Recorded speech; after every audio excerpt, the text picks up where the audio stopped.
제 친구는 2020년 12월 어느 날 리플에 투자한 돈 2억 7천만 원을 하루 만에 날렸습니다. 그날 밤 친구한테 전화가 왔습니다. 목소리가 무척이나 떨리는 목소리로 "이게 말이 돼? 하루 만에 63%가 날아갔어." 저도 멍했습니다. 리플이 뭘 잘못했길래 하루 만에 이렇게 폭락할 수 있는 건지. 그때는 우리가 운이 없었다고 생각했습니다. 단순히 투자를 잘못한 거라고. 근데 5년 동안 이 사건을 추적하면서 알게 됐습니다. 이건 단순한 규제 사고가 아니라는 걸. 폭락은 누군가 치밀하게 계획한 게임이었고 우리는 그저 말을 잃은 플레이어였을 뿐이었습니다. 제가 오늘은 그 이야기를 해드리려고 하는데요. 우선 본론으로 들어가기 전에 여러분께 12년 전 어떤 남자의 이야기를 먼저 들려드리겠습니다. 2008년 9월 15일 월요일 아침, 존 폴슨이라는 헤지펀드 매니저가 사무실 창문 밖을 바라보고 있었습니다. 그날은 리먼 브라더스가 파산 신청을 한 날이었습니다. 미국 4위 투자은행, 158년 역사의 금융공룡, 자산 규모 6,390억 달러. 그날 하루 만에 다우지수 504포인트 폭락, 전 세계 증시에서 2조 달러 증발. 언론은 금융 쓰나미, 대공황 재림이라고 난리였고 수백만 명의 미국인들이 집을 잃었고 일자리를 잃었고 미래를 잃었습니다. 그런데 존 폴슨은 그날 하루 만에 37억 달러를 벌었습니다. 우리 돈 5조 원입니다. 어떻게 그게 가능했을까? 리먼 브라더스가 파산하기 몇 달 전부터 그는 리먼 주식을 공매도하기 시작했습니다. 마치 미리 알고 있었다는 듯이 말이죠. 처음엔 저도 그냥 운이 좋았거나 천재적인 투자자라고 생각했습니다. 그런데 2010년 금융위기 조사위원회 보고서가 공개됐습니다. 거기서 이상한 패턴들이 발견되기 시작했는데요. 첫 번째, 리먼 브라더스 파산 3개월 전부터 특정 헤지펀드들의 공매도가 급증했다는 겁니다. 존 폴슨만이 아니었습니다. 몇몇 헤지펀드들이 마치 약속이라도 한 듯 동시에 움직였습니다. 두 번째, 당시 재무장관 헨리 폴슨. 이 사람 전직이 뭐였는지 아십니까? 골드만삭스 CEO였습니다. 리먼 브라더스 파산 직전 그는 골드만삭스 CEO와 무려 24번의 전화 통화를 했습니다. 공식 기록에 남아있는 내용입니다. 세 번째, 구제금융명단. 리먼 브라더스는 왜 구제금융을 못 받았을까? 같은 시기에 위기에 빠진 골드만삭스는 정부로부터 구제금융을 받았습니다. 모건 스탠리도 마찬가지입니다. AIG는 무려 1,820억 달러 구제금융을 받았죠. 그런데 하필 리먼 브라더스만 파산했습니다. 그 이유가 무엇일까요? 네 번째, 가장 소름 끼치는 발견. 리먼 브라더스 파산 발표 48시간 전. 누군가 리먼 브라더스 주식에 엄청난 규모의 풋 옵션을 매수했다는 거래 기록이 포착됐습니다. 풋 옵션은 주가가 떨어지면 돈을 버는 상품입니다. 그 규모가 정말 역대급이었습니다. 마치 48시간 후 리먼이 파산한다는 걸 100% 확신하고 베팅한 것처럼. 하지만 그 계좌 주인이 누군지는 끝내 밝혀지지 않았습니다. 조사위원회도 FBI도 아무도 찾지 못했습니다. 그때 깨달았습니다. 이건 단순히 부실 경영으로 무너진 게 아니구나. 누군가 리먼 브라더스를 무너뜨리기로 결정했고 누군가는 그 사실을 미리 알고 있었고 누군가는 그걸로 돈을 벌었구나. 위기라는 게 우연히 터지는 게 아니었습니다. 누군가에게는 이 위기가 곧 기회였던 겁니다. 그리고 그 게임의 룰을 아는 사람과 모르는 사람, 승자와 패자는 이미 게임이 시작되기 전에 결정돼 있었던 거죠. 2008년 이후 이런 구조가 사라졌을까요? 아니요. 오히려 더 정교해졌습니다. 월스트리트와 정부의 회전문 인사는 계속됐습니다. 재무장관이 골드만삭스로 돌아가고 골드만삭스 임원이 재무차관이 되고 SEC 국장이 로펌 파트너가 되고 로펌 파트너가 다시 SEC로 돌아오고 끝없는 회전문. 그런데 2010년대 들어서 뭔가 바뀌기 시작했습니다. 월스트리트만이 아니었습니다. 실리콘밸리가 이 게임에 참여하기 시작했거든요. 2004년 기준으로 미국 상위 10대 테크 기업의 로비 지출액이 연간 1억 2천만 달러입니다. 메타는 로비스트 65명, 의원 8명당 1명 꼴입니다. 아마존은 90명, 의원 6명당 1명, 구글, 애플, 마이크로소프트 전부 수십 명씩 로비스트를 고용했습니다. 이것이 의미하는 바는 이제는 법을 만드는 사람과 법의 영향을 받는 기업이 같은 팀이 됐다는 겁니다. 그리고 2020년 12월 22일, 12년 만에 똑같은 패턴이 발견되었습니다. 이번엔 뉴욕 금융가가 아니라 워싱턴 DC에서, 은행 대신 암호화폐 기업에서, 리먼 브라더스가 아니라 바로 리플이. 그날 오후 9시 30분 SEC 의장 제이 클레이튼이 리플을 기소합니다. 임기 마지막 12시간을 남겨두고 말이죠. 다음 날 그는 사임했습니다. 그리고 하루가 지나서 그가 이직한 회사는 충격적이었습니다. 월리버 에셋 매니지먼트, 리플의 경쟁사들에 투자하는 헤지펀드였습니다. 그 순간 소름이 돋았습니다. 2008년 9월 15일에 존 폴슨, 2020년 12월 22일에 제이 클레이튼, 12년의 시간 차이. 하지만 똑같은 게임, 똑같은 패턴. 누군가는 미리 알고 있었고, 누군가는 트리거를 당겼고, 누군가는 그날 돈을 벌었습니다. 그리고 우리 같은 개인 투자자들은 왜 죽는지도 모른 채 죽었습니다. 지금부터 여러분께 들려드릴 이야기는 바로 그 게임의 전모입니다. 리플이 왜 타겟이 됐는지, 누가 트리거를 당겼는지, 그리고 그들의 다음 타겟은 누구인지. 2020년 12월 22일 단 하루 만에 리플은 암살당했습니다. 여러분, 제가 오늘 들려드릴 이야기는 단순한 투자 실패담이 아닙니다. 이것은 21세기 가장 정교한 금융 암살 사건에 관한 이야기입니다. 2020년 12월 22일 오후 우리가 투자했던 리플이 하루아침에 반토막이 났습니다. 당시 리플은 63% 급락했습니다. 마치 은퇴 자금이 하루아침에 반토막 나는 것과 같은 생존 본능을 자극하는 충격이었습니다. 그때 리플에 투자하셨던 분들이라면 누구나 기억하실 겁니다. 누군가는 그날 하루 만에 수천만 원을 잃었고 어떤 이는 수억이 사라지는 걸 그저 눈 뜨고 지켜볼 수밖에 없었습니다. 그리고 그날부터 진짜 전쟁이 시작됐습니다. 그때는 우리가 잘못 판단한 줄 알았습니다. 하지만 5년간 추적한 결과 알아낸 진실은 이것은 우연이 아니었습니다. 누군가 치밀하게 계획한 암살이었습니다. 먼저 왜 누군가가 리플을 없애려 했는지 이해해야 합니다. 스위프트라는 시스템을 아시나요? 현재 200여 개국 11,000개의 금융기관이 사용하는 글로벌 송금 네트워크입니다. 벨기에에 본부를 두고 있지만 실질적으로는 미국이 완전히 통제하고 있습니다. 스위프트가 왜 무서운 권력이라고 말을 하냐면요. 2012년 이란 핵제재 때 이란 은행들을 스위프트에서 완전 퇴출시켰습니다. 그 결과로 이란의 경제는 즉시 붕괴가 됐죠. 그리고 2022년 러시아의 우크라이나 침공 후 러시아 주요 은행들도 스위프트에서 퇴출됐는데 그 직후 바로 러시아의 루블화는 30% 이상 폭락했습니다. 즉, 스위프트에서 쫓겨나면 그 나라는 국제거래에서 완전히 고립됩니다. 그런데 리플은 이 모든 것을 우회할 수 있었습니다. 며칠 걸리던 송금이 리플에선 5초면 끝났습니다. 기존엔 몇만 원씩 들던 수수료가 1원도 안 들었습니다.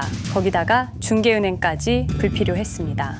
그리하여 2017년 리플의 위력이 증명되었습니다.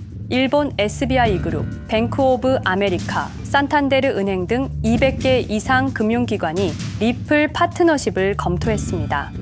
연간 200조 원 규모의 국제 송금 시장에서 리플이 스위프트를 완전히 대체할 수 있다는 것이 증명된 순간, 바로 이때 누군가에게는 생존 위기가 된 것입니다. 리플은 단순한 암호화폐가 아니었습니다. 리플은 미국이 전 세계를 통제하는 금융무기인 스위프트에 대한 직접적인 도전이었습니다. 스위프트는 돈의 흐름을 틀어쥔 지배의 손길이었습니다. 핵보다 강한 권력, 바로 통화망입니다. 리플 사건을 파헤치다 보니 소름 끼치는 단서들이 발견되기 시작했습니다. 첫 번째 단서, 완벽한 타이밍의 미스터리. 2020년 12월 22일의 타이밍을 분석해 보겠습니다. 12월 22일 오후 9시 30분 SEC 의장 제이 클레이튼은 임기 마지막 12시간을 남기고 전격적으로 리플에 대한 기소를 발표합니다. 그 다음 날인 12월 23일 제이 클레이튼은 SEC 의장직에서 사임하죠. 충격적이게도 바로 다음 날 제이 클레이튼은 월리버 에셋 매니지먼트라는 헤지펀드의 자문 역할로 합류하게 됩니다.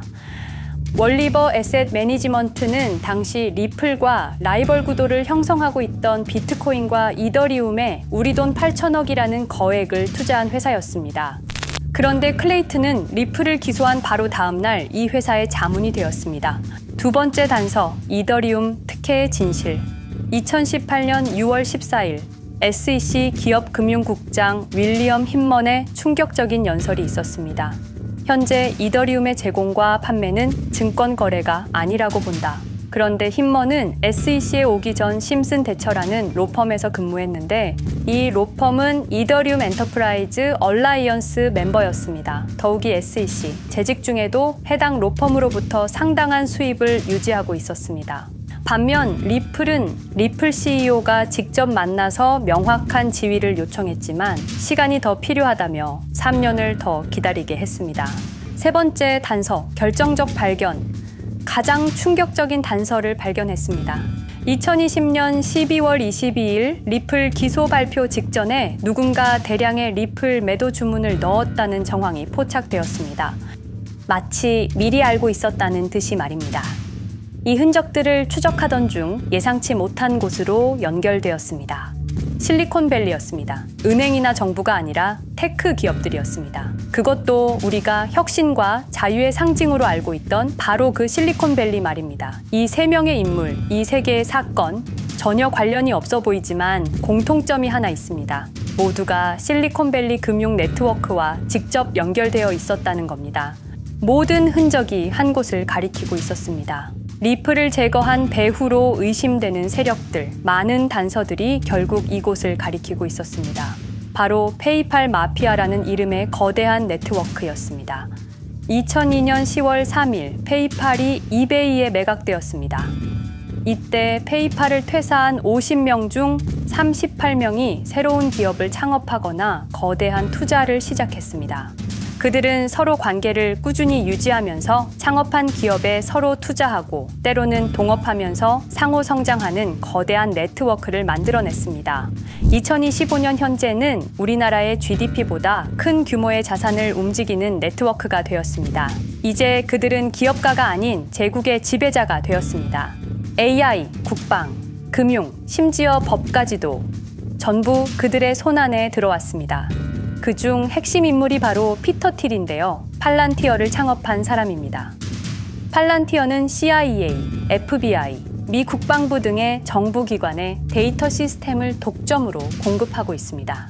피터 틸이 직접 설립하거나 자문을 한 회사만 무려 59개나 되는데요. 가장 유명한 사례는 페이스북의 첫 외부 투자자였다는 겁니다. 우리 돈 약 6억 정도를 투자해서 수조 원의 수익을 올렸거든요. 그리고 나서 2025년 트럼프 2기 행정부의 공동인수위원회 의장으로 발탁이 된 인물입니다.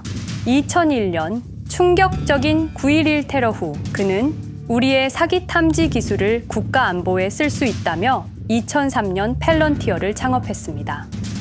창업과 동시에 CIA의 벤처 펀드 인큐텔로부터 투자를 받았습니다. 그리고 피터 틸은 단순히 사업만 한 것이 아닙니다. 정치인을 직접 키워냈습니다. 현재 미국 부통령인 JD 벤스는 피터 틸의 미스릴 캐피탈에서 일했고 피터 틸의 지원을 받아 나르야 캐피탈을 창업했습니다. 트럼프에게 벤스를 소개한 것도 피터 틸입니다. 그리고 일론 머스크, 우리에게는 테슬라, 스페이스X, 그리고 X로 유명한 인물이죠. 머스크 역시 트럼프 2기 행정부에 입각해서 정부 효율 성부, 도지의 수장으로 일했습니다. 연방정부 전체의 예산 삭감 권한을 가진 엄청난 자리였습니다만 지금은 트럼프와 갈등을 벌이고 있기도 하죠. 그런데 그가 트럼프의 2024년 대선 최대 후원자라는 건 변하지 않습니다. 무려 2억 9,148만 달러, 우리 돈으로 약 4,300억 원을 기부했는데요. 머스크는 그때부터 기술과 권력을 통합하려는 제국 건설에 나섰습니다. AI, 화성, 인터넷, 금융, 이제는 인류의 생각 그 자체까지 장악하려 하고 있습니다. 머스크는 원래 트럼프 지지자가 아니었습니다. 오히려 바이든을 지지했죠. 하지만 바이든 정부가 백악관 전기자동차 정상회담에서 GM과 포드는 초대하고 테슬라의 수장인 자신은 제외시키자 마음의 상처를 입은 머스크는 공화당 지지자로 돌아섰습니다. 그리고 머스크의 시장 조작 능력은 이미 입증되었습니다. 2021년 5월 환경 문제로 비트코인 결제 중단이라는 트윗 하나로 비트코인을 폭락시킨 후 뒤로는 더 싸게 매집했습니다. 그리고 데이비드 삭스, 현재 백악관 AI 및 암호화폐 차르로 있는 인물이죠. 모든 암호화폐 정책 최종 결정권을 가진 자리에도 페이팔 마피아가 장악한 겁니다. 마지막으로 제드 맥켈럽, 우리에게는 리플의 배신자로 알려진 인물인데요. 아시는 것처럼 리플 공동 창업자였지만 리플을 나와서 스텔라루멘을 출시한 사람입니다. 2013년 리플 퇴사 후 90억 개의 리플을 보유한 상태로 갈등을 벌이다가 결국 2022년 7월까지 리플을 완전 매도해서 4조 2천억의 천문학적인 수익을 올렸습니다. 자, 그런데 여기서 기묘한 커넥션이 나오는데요. 2025년 6월 페이팔의 페이팔 USD가 스텔라루멘 체인으로 이전을 발표합니다. 그리고 SEC 의장 제이 클레이튼도 이들과 연결되어 있었습니다. 클레이튼이 리플 기소 후 바로 합류한 월리버 에셋 매니지먼트는 페이팔 마피아들이 투자한 회사였고 원래는 비트코인, 이더리움에 8천억 정도를 투자했다고 알려져 있었지만 올해 초 내부 기밀 문서가 유출되는 사건이 발생합니다. 그 문서에는 스텔라루멘에 700억 가량 투자했다는 사실과 피터 틸의 팔란티어 주식 1조 6천억 원어치, 그리고 페이팔 USD에 대한 투자 내용도 있었습니다. 더욱 충격적인 건 리플 경쟁사들의 집중적인 투자를 이어오고 있었다는 겁니다. 이제 모든 퍼즐이 맞춰지는 느낌이죠. 페이팔 마피아의 리플 제거 작전을 시간 순으로 정리해보자면 1단계, 내부 침투. 제드 맥켈럽이 리플 공동 창업자로 참여해 핵심 기술을 습득한 후 2013년 의도적 갈등 조성 후 퇴사. 90억 개의 리플을 보유한 채 시한폭탄을 설치했습니다. 2단계, 정부 인프라 구축. 피터 틸의 팔런티어가 2003년 CIA 벤처 펀드 투자로 창업 후 2020년까지 주요 정부기관 핵심 시스템을 장악했습니다. 3단계, 경쟁사 특혜 공작. 윌리엄 힌먼을 통해 2018년 6월 이더리움은 증권이 아니다 발언을 이끌어내면서 리플을 3년간 의도적으로 지연시켰습니다. 4단계, 마지막 일격. 제이 클레이튼이 임기 마지막 12시간 전에 리플을 기소한 후 다음 날 사임, 바로 그 다음 날 리플 경쟁사에 투자하는 회사의 자문으로 합류했습니다. 5단계, 대체제 준비. 2023년 8월 페이팔 USD 스테이블 코인을 출시하고 2025년 6월 제드의 스텔라 블록체인으로 확장을 발표했습니다. 제드의 리플 매도 자금이 스텔라 개발에 투입되었습니다. 6단계, 정치권 완전 장악. 데이비드 삭스가 모든 암호화폐 정책 최종 결정권을, 일론 머스크가 정부 예산 삭감 권한을, 피터 틸이 트럼프 인수위원회 공동의장직을 차지했습니다. 동시에 테크 기업들의 로비 활동도 급증했습니다. 메타는 2024년 역대 최고 금액인 2,443만 달러를 로비로 지출. 메타의 로비스트는 2016년 31명에서 2024년 65명으로 증가했는데요. 의원 8명당 로비스트 1명을 붙인 꼴입니다. 아마존은 의원 6명당 1명씩 담당 로비스트가 붙을 정도로 규모를 확대했고요. 7단계, 경쟁 세력 완전 제거. 데이비드 삭스가 백악관 정책 담당자로 취임한 지 2주 만에 리플이 지난 수년간 워싱턴에 배치해 놓은 주요 로비스트들이 하루아침에 모두 축출되었습니다. 공식적인 이유는 이해관계 충돌이었지만 실제로는 경쟁 세력 제거 작전이었습니다. 이로써 리플을 대변할 수 있는 마지막 정치적 통로마저 완전히 차단되었습니다. 페이팔 마피아의 계획은 리플 공격이 끝이 아니었습니다. 현재 새로운 타겟을 노리고 있습니다. 그리고 그 타겟은 단순한 암호화폐가 아닙니다. 그건 머스크조차 경계할 수밖에 없는 존재, 통제 불가능한 AI 코인이었습니다. 리플에 대한 공격이 성공한 것처럼 보이지만 그들이 아직 해결하지 못한 하나의 문제가 남아 있습니다. 한 AI 코인이 일론 머스크의 테슬라 AI와 XAI를 위협할 수 있는 기술력을 가지고 있다는 것입니다. 그래서 전략이 바뀌었습니다. 죽일 수 없으면 소유하자. 머스크가 이 코인을 경계하는 증거들이 몇 가지 있는데요. 지난 6개월간 머스크의 행동 변화가 포착되었습니다. xAI에 대한 급격한 추가 투자 발표가 이어졌고 테슬라 AI 개발 속도를 급격히 가속화시키고 있습니다. 그리고 특정 AI 기술에 대한 부정적 언급이 증가하고 있는데요. 이 AI 코인은 현재 진짜 AGI 구현이 가능한 탈중앙화 AI 네트워크를 구축하고 있고 초당 수십억 단위의 연산을 처리할 수 있는 진짜 분산형 뉴럴 네트워크 기반입니다. 수백만 개의 노드가 연결된 분산 뉴럴 네트워크, 테슬라도 메타도 이 기술만큼은 아직 구현하지 못했습니다. 현재 기술로는 단 하나뿐입니다. 그러나 시가총액은 테슬라의 500분의 1 수준으로 그들이 매집을 멈추지 않는 이유입니다. 2025년 초, 이 코인의 공식 계정이 X 플랫폼에서 노출 차단된 정황이 포착됐습니다. 광고 계정도 중지됐고 해당 코인에 대한 설명 영상들도 순식간에 사라졌습니다. 이유는 머스크의 경쟁이 될 수 있는 유일한 AI였기 때문입니다. AI는 이제 권력을 쥐는 자가 인류의 사고를 설계할 수 있는 시대의 열쇠입니다.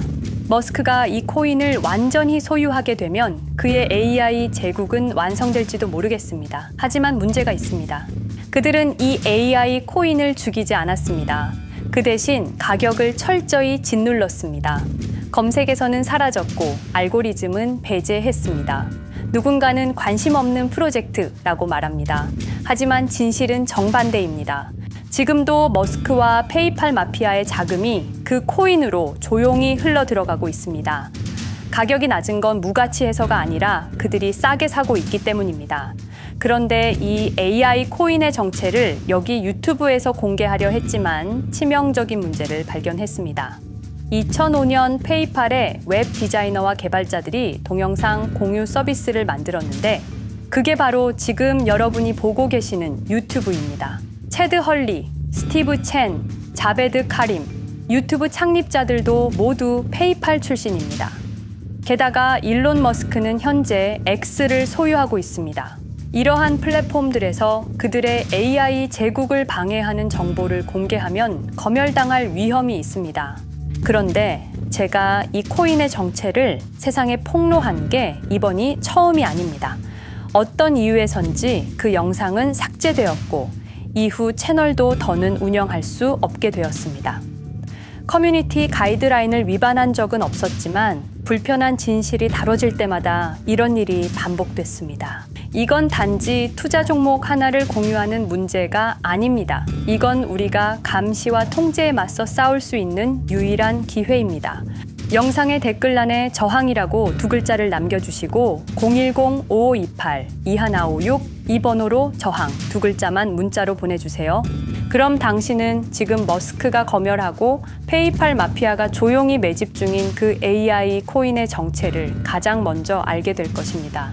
우리는 지금 역사의 분수령을 지나고 있습니다. 진정한 탈중앙화 금융이 실현될 뻔했지만 페이팔 마피아의 방해로 더 강력하고 교묘한 지배자들이 통제하는 세상이 오고 있습니다.